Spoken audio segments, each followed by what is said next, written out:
टा मारते हैं और ऐसा लगता है कि क्यों फालतू की चीज़ें पढ़ा रहे हैं कि कहाँ क्या हुआ। लेकिन बड़े होकर अकल आती है कि दुनिया समाज को समझने में ये सब चीज़ें आनी चाहिए, तभी हमारी समझ डेवलप होती है, हम समझदार बनते हैं।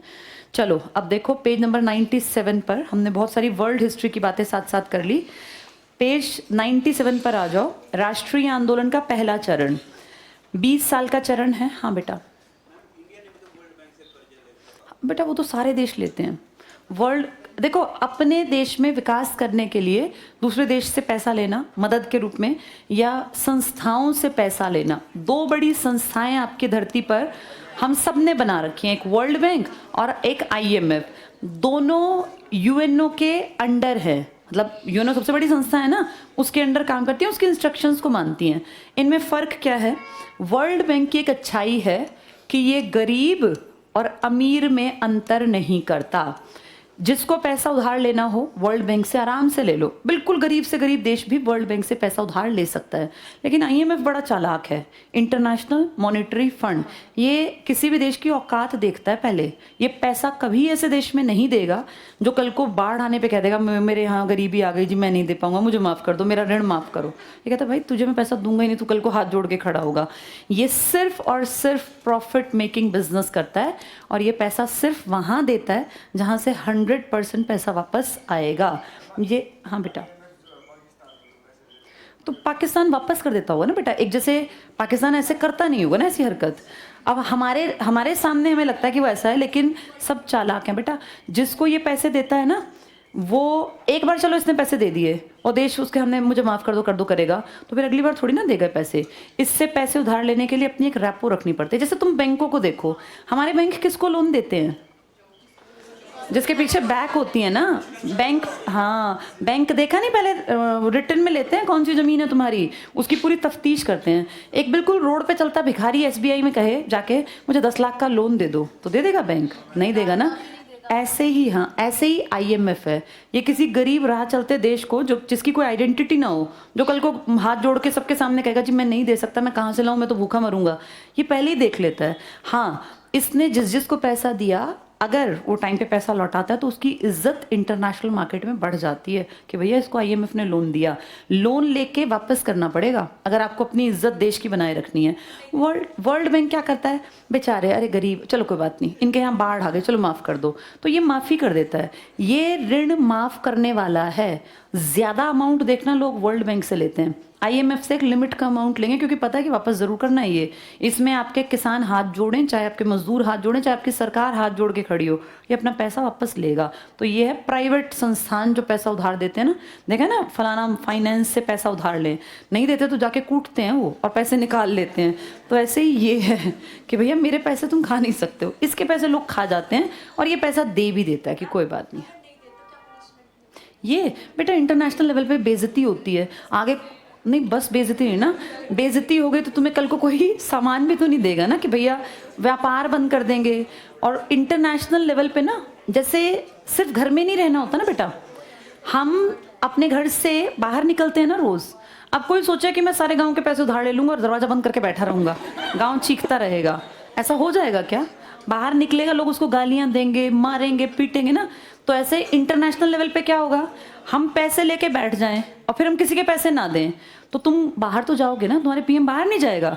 जब तुम्हारा पीएम बाहर जाएगा तो फिर वो लोग कितनी सुनाएंगे। और क्या तुम व्यापार नहीं करोगे? एक एक चीज़ के लिए तो हम व्यापार के ऊपर डिपेंड करते हैं। इस देश में तेल कहाँ है? ये इतनी गाड़ियाँ जो दौड़ रही हैं सड़कों पर, जो तुम इतना इंफ्रा बना रहे हो, सड़कों के जाल बिछा रहे हो, इन पे गाड़ियाँ चलेंगी ना, उस गाड़ियों का पेट्रोल कहाँ से लाओगे? पूरी दुनिया में इंटरनेशनल बाइकआउट अगर हो गया ना, तो कोई हमें सामान 1 रुपए का नहीं देगा।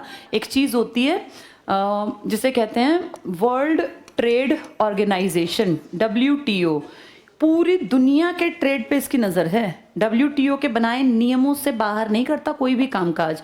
अगर WTO ने तुम्हें बैन कर दिया ना कि इंडिया को बैन करता हूं मैं, तो तुम्हें कोई 1 रुपए का सामान नहीं देगा, चाहे तुम कितना ही प्रॉफिटेबल बिजनेस उसके साथ करते थे।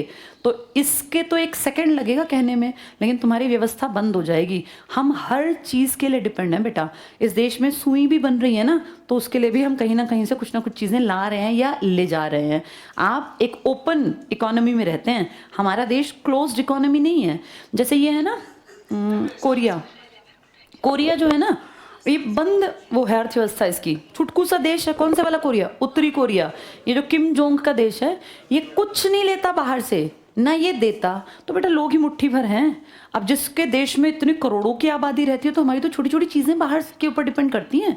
इस देश में 99% चीज़ों का व्यापार है, या तो हम देते हैं चीज़ें या हम लेते हैं, ऐसा ही तो कर रहे हैं हम। इसका एक सेकंड नहीं लगना कहने में, इंटरनेशनल ट्रेड में इंडिया के साथ कोई व्यापार नहीं करेगा। आप तेल के लिए भी तरस जाएंगे। और सिर्फ ऐसा नहीं, हम पता नहीं कितना ज़्यादा खाने पीने के जो तेल है ना, ये भी आपका पाम ऑयल जो साउथ इंडिया मेन खाता है, ये इंडोनेशिया साइड की कंट्रीज से आता है हमारे देश में।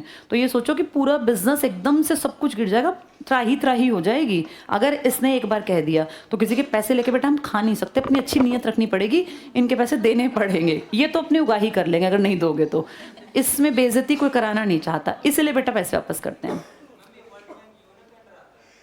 मतलब यूएनओ के अंडर एज सच नहीं आता, लेकिन यूएनओ एक संस्था है जो सब पे नजर रखती है। तो वर्ल्ड बैंक पर भी एक तरह से पूरे दुनिया का दबाव बनाने के लिए अगर कोई इशू हो जाता है ना, तो यूएनओ में भेज दिया जाता है। पैसे का काम है इसका अलग से। 4 संस्थाएं बनी थी, उनको जोड़ के वर्ल्ड बैंक बनाया था। सेकेंड वर्ल्ड वॉर के आसपास की घटनाएं बेटा ये एक अभिकरण है जो इसी के, ये पहले भी था GATT के नाम से, general agreement on tariff and trade. Tariff होता है किराया, ट्रेड होता है व्यापार। पूरी धरती पर व्यापार ना आज से नहीं है बेटा, बहुत पहले से था।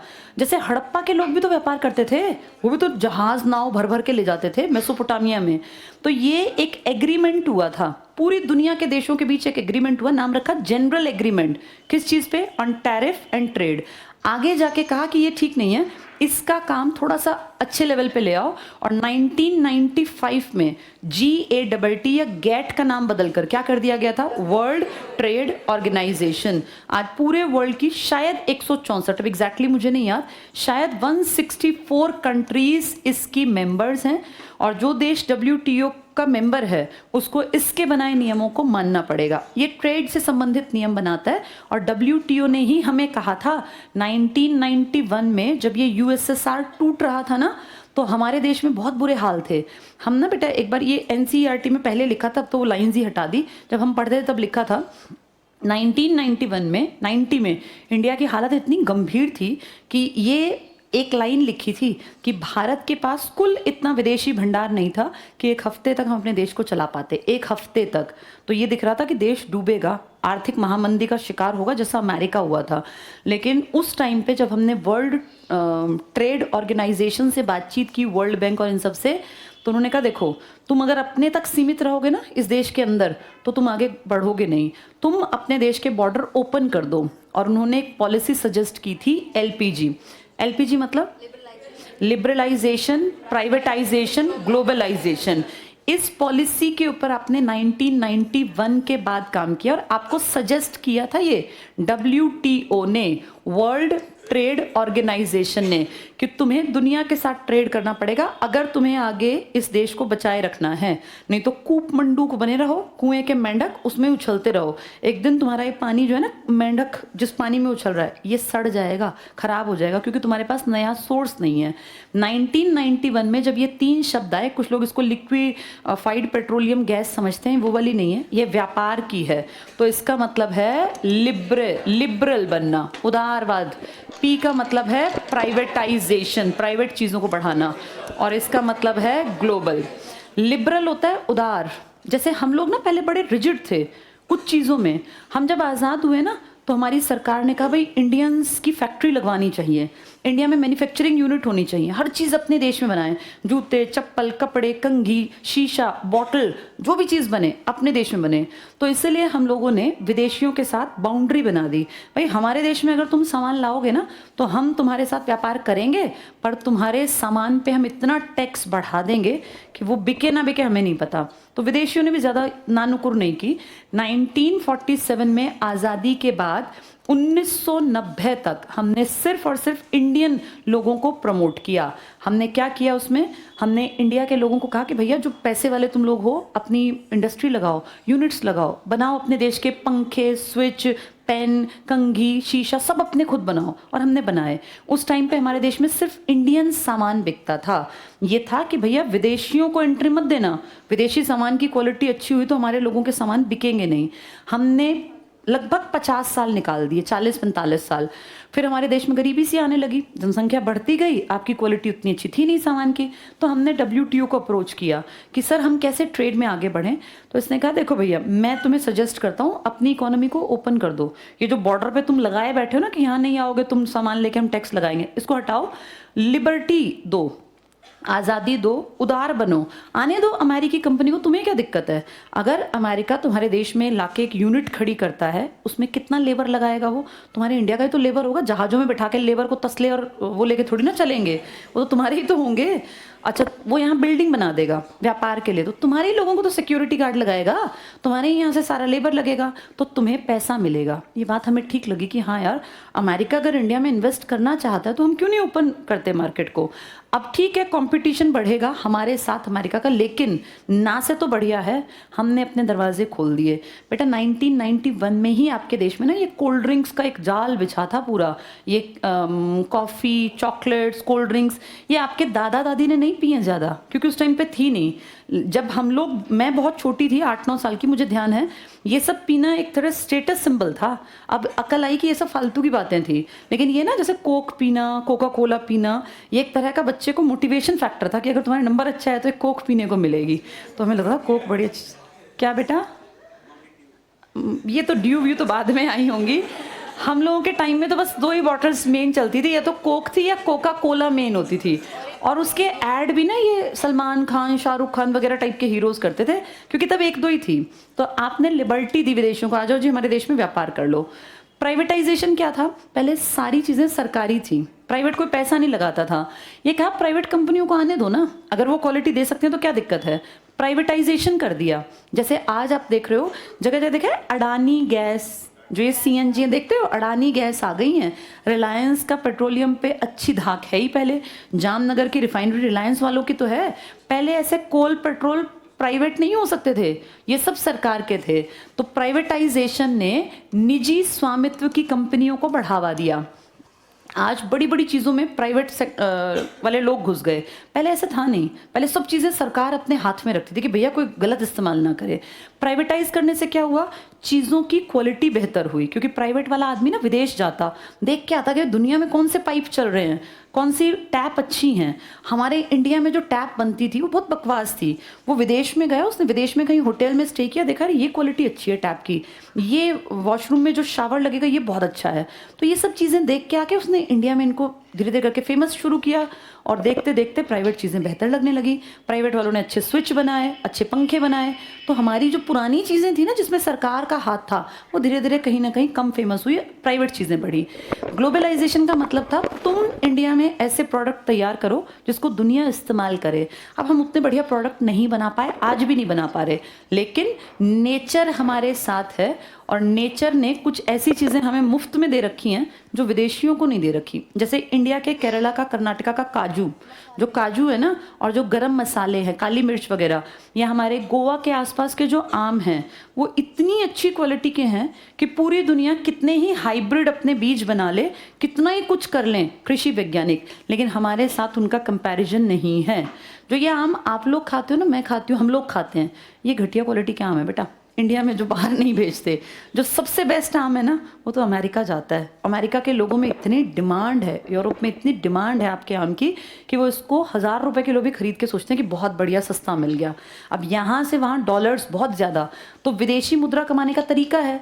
तो आपके देश के जो बेस्ट सामान है ना खाने पीने के, वो आपने नहीं बनाए, वो तो नेचुरल हैं, उनकी डिमांड बहुत ज़्यादा है। तो इस तरीके से हम भी विदेश में जाके अपना सामान बेच रहे हैं। कुछ चीज़ें हमारी क्वालिटी में अच्छी हैं जो गरीब देश हैं, जैसे भूटान और नेपाल में जब इंडिया के बने कपड़े जाते हैं ना, तो उनके बच्चे उसको ब्रांड समझ के पहनते हैं कि भाई मैंने देखो ये वाला इंडिया के ब्रांड का कपड़ा पहना है, जूता पहना है। जैसे तुम US UK के ब्रांड को इंपॉर्टेंस देते हो, ऐसे कुछ देश हमसे भी तो गरीब हैं। ऐसा तो नहीं ना कि हम ही गरीब हैं, हम तो फिर भी बहुत अच्छे हैं। बहुत देशों की तो अर्थव्यवस्था बिल्कुल ही चरमराई हुई है जिनमें कुछ नहीं है, वो इंडियन प्रोडक्ट को पहन के ऐसे ही खुश होते हैं जैसे हम US UK के प्रोडक्ट को इस्तेमाल करके। तो उससे हमें फ़ायदा हुआ। हमारे लिए दुनिया खुल गई कि भैया दुनिया में जहाँ तुम्हें व्यापार करना है कर लो।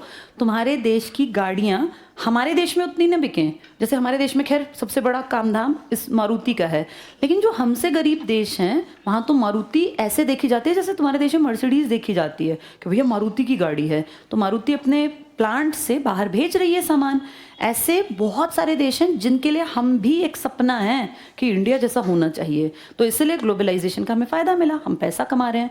ये 3 पॉलिसी हमें किसने सजेस्ट की थी? हमने इन पे काम किया। डॉक्टर मनमोहन सिंह हमारे वित्त मंत्री थे, पीवी नरसिम्हा राव जी की सरकार थी। वो 7 दिन का जो आपका खाना बचा था ना, आप उसको बढ़ाते बढ़ाते इतने काबिल बन गए कि आज आप दुनिया के व्यापार में कहीं ना कहीं स्टैंड करते हैं। और मैं ये नहीं कह रही हूँ कि इंडिया, बेशक चलो इंडिया गरीब है, लेकिन अगर टोटलिटी में आप देखो तो हम दुनिया की 5 टॉप अर्थव्यवस्थाओं में हमारी भी गिनती है, क्योंकि एवरेज अगर निकालते हैं तो उसमें अंबानी अडानी के पैसे भी तो काउंट होते हैं ना सबके साथ ही, तो इसीलिए आप दुनिया में एवरेज में टॉप में आ जाते हैं। ठीक है, हाँ बेटा, इसका बेटा ट्रेड ऑर्गेनाइजेशन जेनेवा में है शायद, जेनेवा स्विट्जरलैंड में। तो ये काम है बेटा, इस तरह से व्यवस्थाएं काम करती हैं। चलो आज हमने हिस्ट्री की बजाय वर्ल्ड पॉलिटिक्स और वर्ल्ड इकोनॉमिक्स पे ज़्यादा बात की, कल पढ़ेंगे फिर इस टॉपिक को।